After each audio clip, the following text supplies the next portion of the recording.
ধৃতরাষ্ট্রের প্রতি বিদুরের উক্তি। আর দেখিয়া বেকুল হইল বিদুরের মন, ধৃতরাষ্ট্রে ডাকি তবে বলিছে বচন।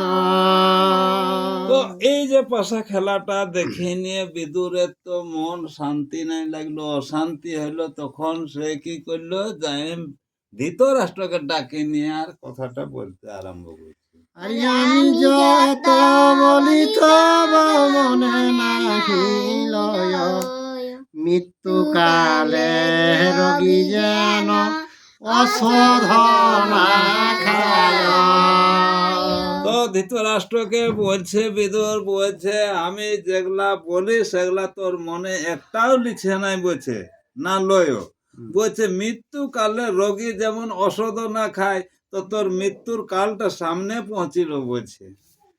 আরে ওহে অন্ধকার তুমি হইলা কি স্তব্ধ, জন্মকালে এই পুত্র কইল খর শব্দ। তো কি হলো, বলছে তোকে তো আমি আগেই বলেছি, জন্মকালে যখন জন্মিল তখন খর মানে ইয়ার সেই গাধা উঠের রকম গর্জন করলো। আরে তখনই বলিনু আমি সকল বিস্তার, আর কুরুকুল ক্ষয় হেতু হইল কুমার। তো যখন জন্মগ্রহণ করলো, ওই খরের শব্দটা যখন করলো, তখনই তো হে অন্ধ বলছে নির্পতি, তোকে তো আমি তখনই বললি যে কুরুকুলের ক্ষয় হইলো, এই সন্তানটা জন্মিল, কুরুকুল ক্ষয়। আর না শুনিলাম বাক্য করিয়া হেলন, সেই সব রাজার ব্যক্ত হতেছে তো সেই আমি যত কিছু বললি সেগুলা তো আমার কথাগুলা কানে নিলে নাই, তো সেই সকল কথাগুলা এই আর পর ব্যক্ত হতে আরম্ভ হবে। সংসার রূপেতে আছে তব ঘরে, স্নেহেতে ভুলিয়া নাহি পাও দেখিবারে। তো সন্তান রূপে স্নেহে মনে কর, তুই মনে কর ওগুলা তুই দেখিও দেখিস না, মানে শুনিও শুনিস নাই, আর জানিও জানিস নাই।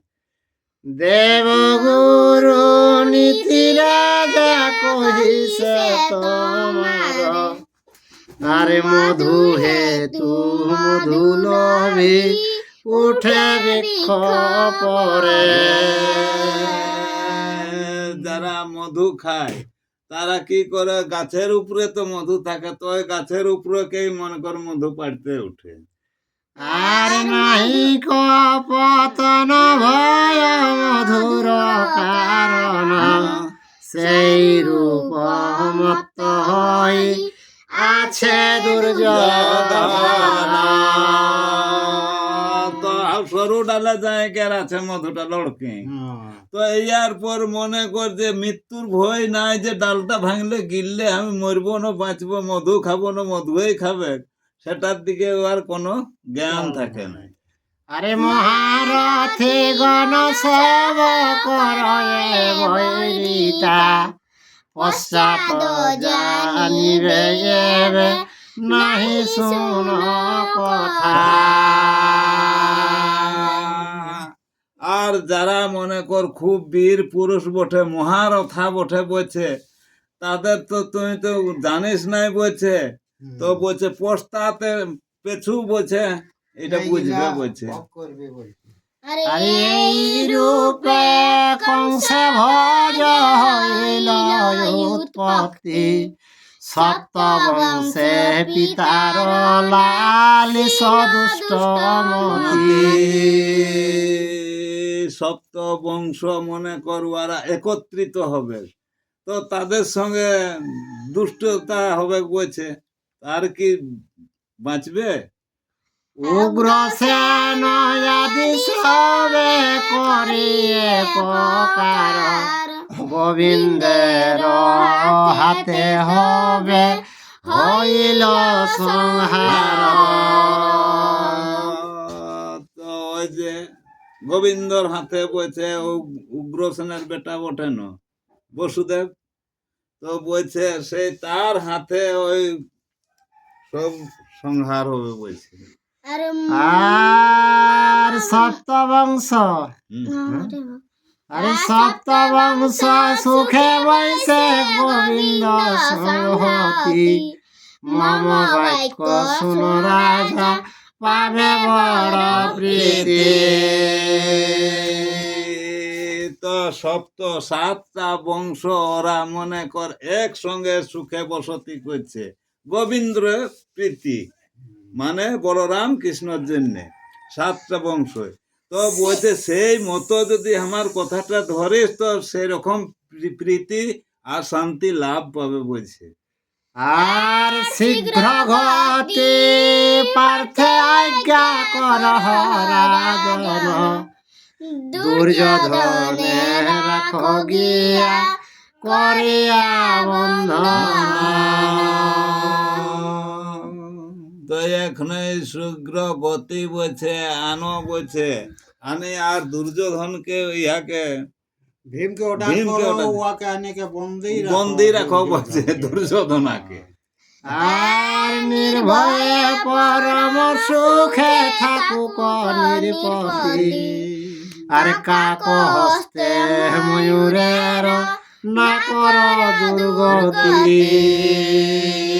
তো যদি হে রাজা বলছে ধৃতরাষ্ট্রকে বিদুর বলছে, তাহলে ভীমকে আনে নিয়ে দুর্যোধনকে বাঁধে নিয়ে আর মনে কর সুখে রাজ্য কর, আর নাহলে কাকো হস্তে ময়ূরের মনে কর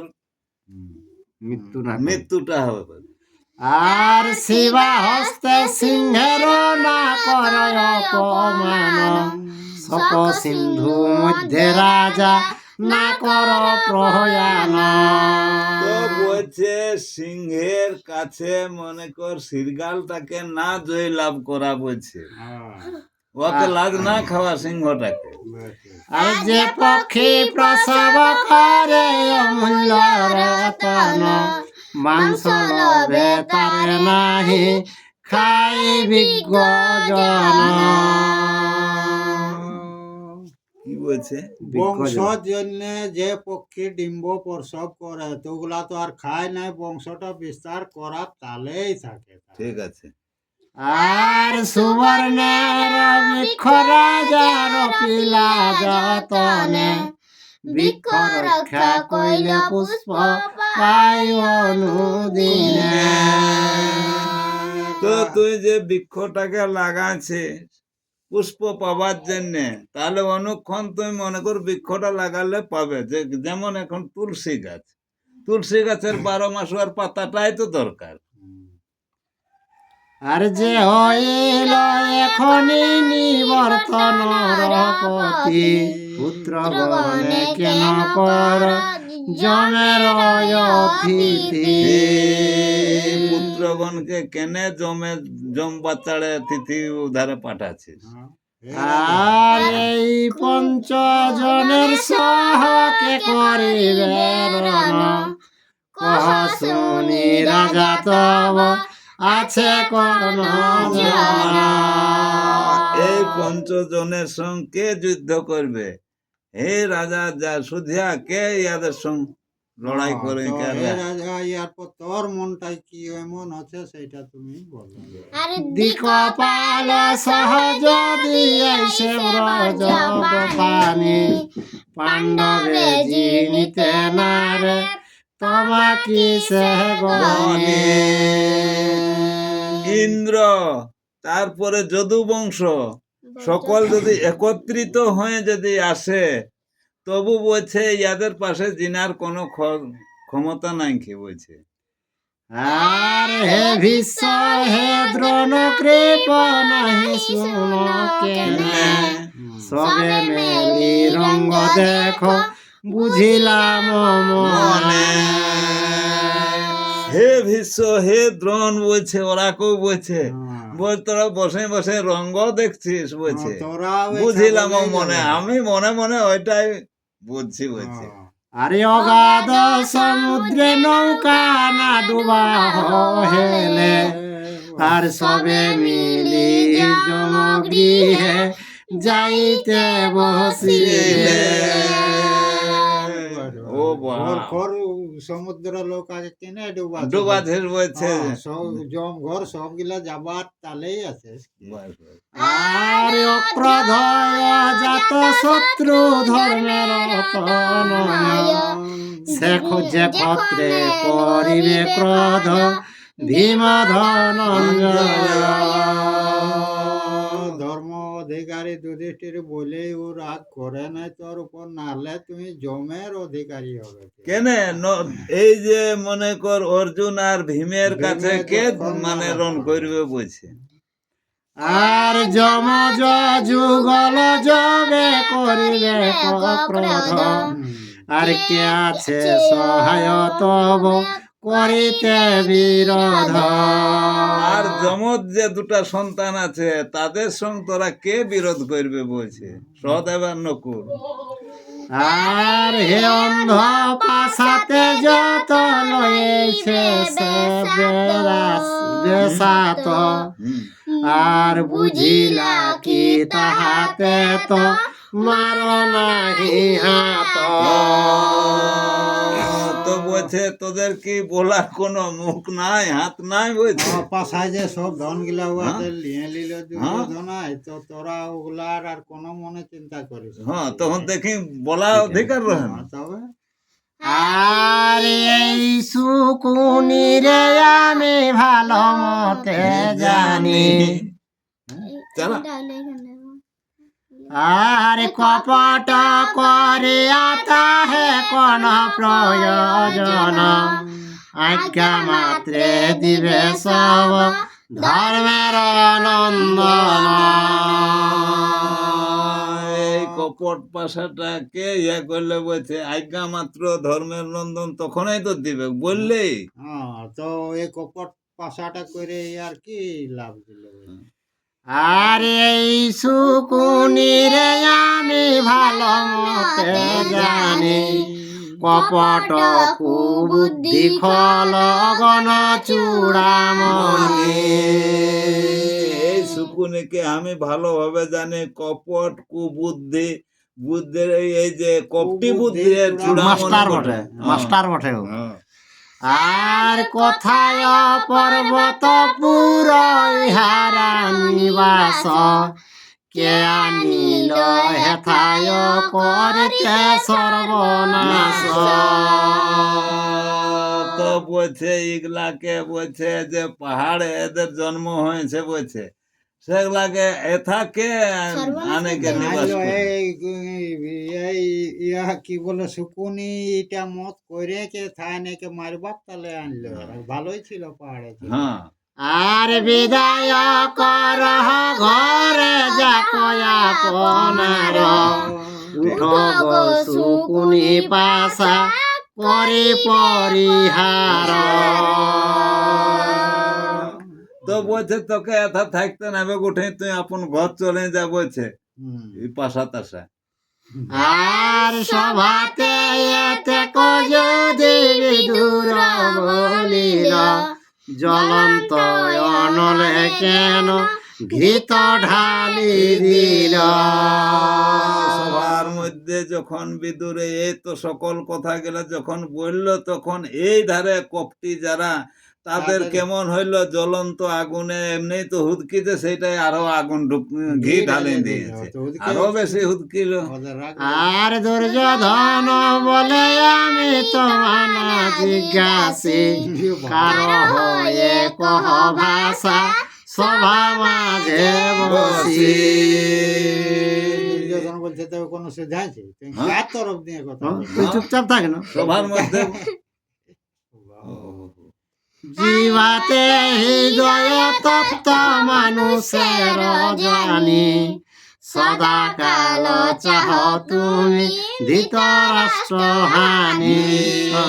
তোকে জানি ভালো করে হ্যাঁ। বিদুরকে বলছে হ্যাঁ। তুই সদা সর্বদা ধৃতরাষ্ট্র তুই হানিটাকেই চাইস। বাস বাস, ও দিশে নষ্ট হয়। হ্যাঁ আর পাণ্ডু পুত্র প্রিয় তব সর্বলোকে জানে, নিকটে না রাখি কভু শত্রুহিত জনে। তো আমি সদা সর্বদা জানি তুই পাণ্ডুপুত্রের উপর মনে কর তুই হিত কর। হিত কর্ম, তো তো সদা শত্রু- সর্বদা বলছে ওরাকে আমি পাশে রাখবই নাই না, বলছে। শত্রু যে হিত করে তাকে বলছি পাশে রাখাই চলবে না। হ্যাঁ। দাদা, আর উঠিয়া যথায় ইচ্ছা যা হয়া আপনার, হেথায় রহিতে যোগ্য না হয় তোমার। যথা ইচ্ছা তথায় উঠে গে চলে যা, তোমার এখানে থাকবার অধিকারই নাই বলছে। আরে কুজনের যদি রাখে করিয়া যতন, তথাপি অসত পথে করিবে গমন। কুজনকে রাখলে হ্যাঁ, বলছে কোনো যদি পূজা পাঠ করিস তো পূজার দ্রব্য রাখবে, কুজন থাকলে ও ব্যর্থ করে দিবে, হতেই দিবে না। আর সভা মধ্যে যতে কহিলা তুমি ভাষা, অন্য হইলে নাহি থাকে জীবনের আশা। বাবা, এটা যদি অন্য কেউ বলতো এই কথাটা, তাহলে জীবনের আশাও আর ছিল না রে। এটি নেই শেষ। আর যতে তোমারে আমি করি পূজা মান, ততয় অনাদার মরে করয় অল্প জ্ঞান। যত তোকে ভালোবাসি তত আমাকে খারাপে বাসবার তালে থাকি। অল্প জ্ঞান আমার অবুদ্ধি দেখেছিস তুই। আর সভা মধ্যে কহ কথা যেন স্বয়ং প্রভু, এহেন হেয় উক্তি না হে কেহ কভু। তো তোর কথাবার্তা গুলা জানবে স্বয়ং মনমান। প্রভু জানবে, ভগবান বলছে। হ্যাঁ, সেই রকম তোর আমাকে কথা। উক্তি শিখাচ্ছে। আর বিদুরা বলেন আমি না কহি তোমারে, ধৃতরাষ্ট্র দুঃখ দেখি হৃদয় বিদরে। তো এই বলছে তো কো আমি নাই বলি রে বাবু বলছে। আমি ধৃত দুঃখটা দেখে আর আমি বলছি। আর তোমারে কি কহিব, হ্যাঁ? হ্যাঁ ঠিক আছে। আর তরে কি কহিব ধৃতরাষ্ট্র নাহি শুনে, আর হতায়ু জনেতে কভু হিত নাহি মানে। তোকে লোকে হিত কথা কবু আর মানবে না ও কথাটা। আরে আমারে কি হেতু তুমি জিজ্ঞাসিলে কথা, জিজ্ঞাসা নিজ তুল্য লোক পাউ যথা। আমাকে আর কি হিত শুধু আছিস বলছে বিদুর। তোর মতন যেটা হিত আছে তোর তাকে শুধু যায় নাকি? আরে এত বলে নীরব হইল ক্ষত্ত মহাশয়, গুণয়ারম্ভিল পাশা সুবলদ। জয় শ্রীকৃষ্ণ, জয় শ্রী